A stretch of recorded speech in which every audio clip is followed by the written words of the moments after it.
We've got a problem. An If issue. you got a problem, yo, I'll solve it. Check out the Cobra DJ Revolves It. Oh my god. Can we cut that from the recording? Can we cut that? We can? Okay, cool. All right. Hello. Wow! Rude! You might say we just had a bit of a crisis, Did we? which is something that's going to happen today on Jared and Al Watch K-On! It's episode number 11 entitled Crisis. What? What? Crisis is that you didn't like that. That was a good joke. No, the crisis is that I was not surprised at all that you made that joke.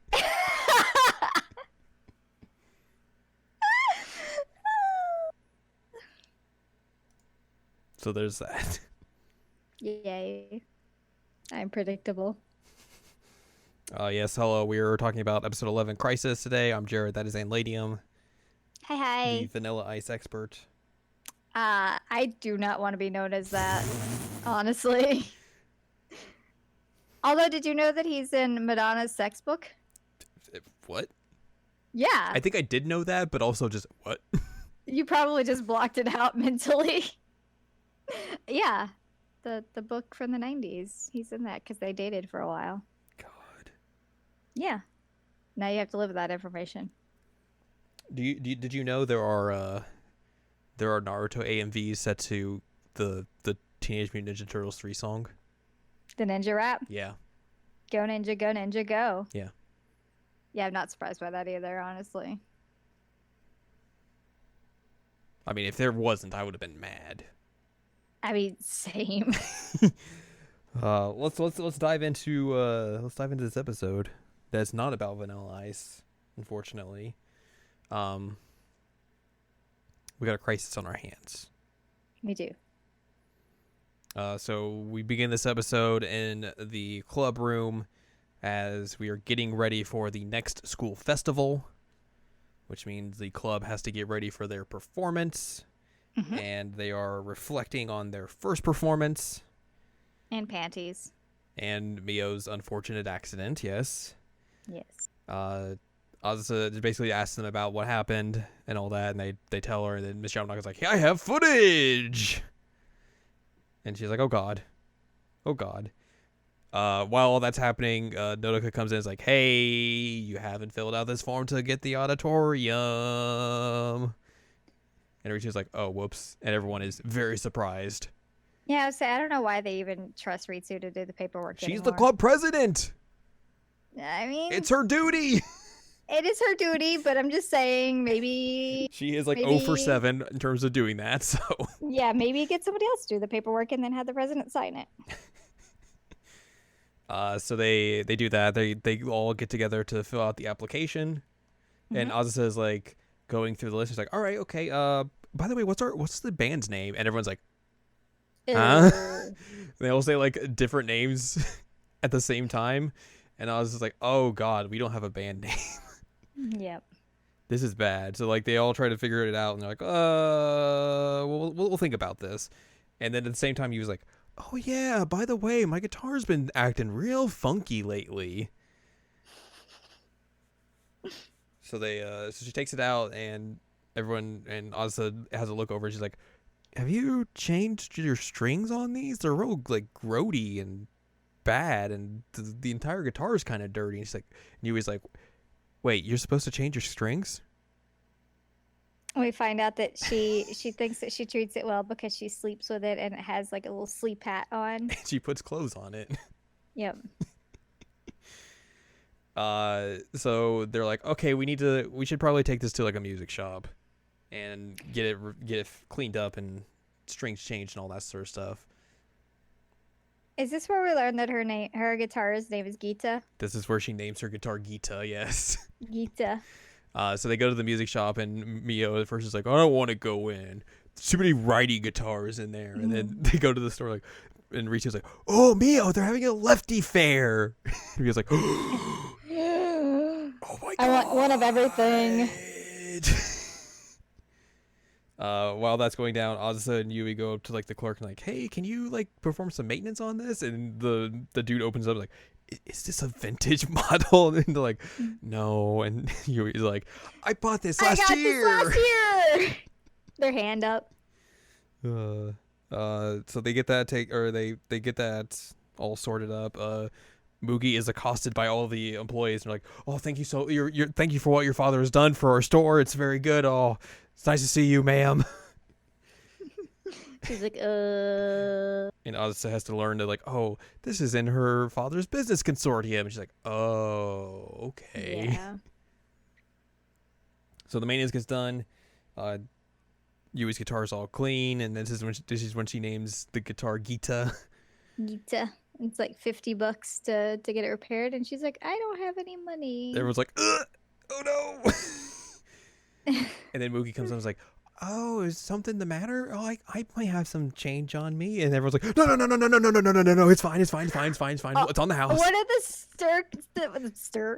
the store clerks says, perish the thought. Perish the thought. It made me laugh so hard that this store clerk for like a guitar shop would be like, perish the thought.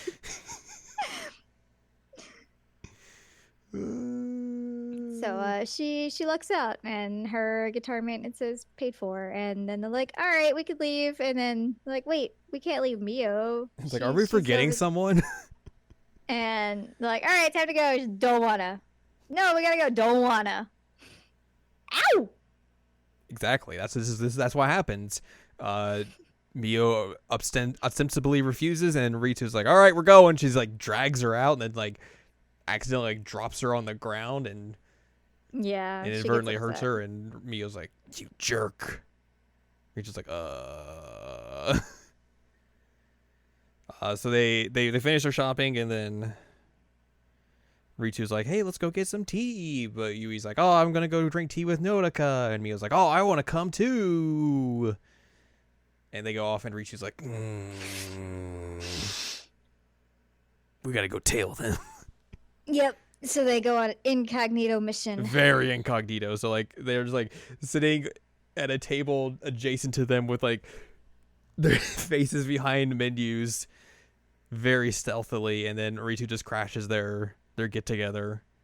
And Mia's just like, what are you doing here? This is weird. She's jealous. So they go to school the next day. And Ritu, like, drags Mio away from lunch with Nodoka and, like, we're going to go practice. And then they don't practice. And instead, Ritu's just, like, bugging Mio in every way possible. And Mio's like, well, I'm going to go back to my classroom if we're not doing anything. And then Ritu's like, gets real snippy with her. And is like, oh, I'm sorry for dragging you away from your precious time with Nodoka. Oh. And then meanwhile, like Yui, Azusa, and Mugi are like, why are they fighting? What's going on? Oh no, this is bad. It is the crisis in the title of the episode. Mugi's like, what? Let's have some tea, everyone. And Azusa's just like put on her cat ears, like, let's be friends. Yeah. That works a little bit. It calms them down. They get to practice a bit, but like Ritu just barely plays the drums and then just leaves. Yeah. All the while, like, as soon as she leaves, Mio's like, you twerp. Over the next couple of days, Ritu just doesn't show up. They are concerned, but also, like, wondering, like, what's going to happen with the festival? And I think Ms. Yamanaka brings up the idea of, like, hey, maybe if she doesn't come, you might have to think of, like, getting a replacement drummer. And the rest of them are like, oh, no, we can't do that. We have faith in her. That's our drummer. That's our drummer. The following day, Mio goes over to, like, Ritu and Yui and Mugi's class to see if she's there. And she's looking in, and Yui and Mugi are like, oh, hey, we knew you would show up. And she's like, I didn't come here to see if Ritu was here. What are you talking about? No, that's totally not. I'm just conveniently here. What are you talking about? And then they're like, oh, yeah, she hasn't been coming because she's been sick. So after school, Mio goes and visits Ritsu, and they have a little chit-chat and make up over Ritsu being a sickly Jelly. person, and Jelly. Jelly and sick. Jelly and sick. The rest of them show up too afterwards. And then Mio's like, I just got her to bed, shut up. And then Yui just falls asleep as well. Yeah. Ritu returns the next day, fully healed, and is like, yeah, I'm back. And then Nodoka shows up and is like, hey, by the way, you didn't turn in your application, dummies. She's like, oh, no. So they go to the student council office, and they have to convince the student council president to, like, give them an extension, and Nodoka, please on their behalf, because she's like, the president was sick, they couldn't turn in the form. She's the only one who can. And then that puts Nodoka in Richu's like good graces. Finally. Yeah, Ritu's like, all right, I like you now. You good egg. You good egg. But that made me happy because we call people good eggs. That brings them back though to the original problem they had at the beginning of this episode of like, oh yeah, we don't have a band name. So they're like all trying to come up with like names, and like every single one of them gets shot down. Like I think Mio comes up with like, what if we we're just pure? And everyone's like, no. And then Miss Yamanaka just like gets annoyed and it's like takes the club form, writes down a name. She's like, you know, when you're in this situation, you just come up with like whatever's just around you. She puts a name down, throws it back at him, and they all like look at it like, all right, yeah, this works. And then that's how they come up with the name After School Tea Time. Which I guessed you did before I even knew. That was weird. And they're like, "Oh yeah, we're ready for the festival." And then the ending shot is Yui sneezing, and they're like, "Uh-oh." Yeah. What could possibly happen in the next episode? It's a great question, but we will find out next time on the season finale. Mm-hmm. Of K-On!, except for the two OVAs. But anyway. Next time we will be talking about episode number 12, entitled Light Music. Do we have any trophies? Or trophies? What am I talking about? Do we have any trivia? Yeah, we unlocked a platinum trophy for this episode. There is no trivia for this episode, apparently. No trivia? 0. Rude. Very rude. So that's going to wrap this episode up then. If you would like more from us, go to seasonlanguagecheckup.com or sac.cool, where you can find past episodes of this podcast and other podcasts like Season Language Checkup and Season Language Checkup OVA. And you can find columns and reviews on the site as well. If you want more from Ann Ladium, go to annladium.com. She's got columns and reviews as well. And you can follow us on Twitter, twitter.com/animecheckup. Yeah. So next time, join us for the season finale and the school festival. What could possibly go wrong?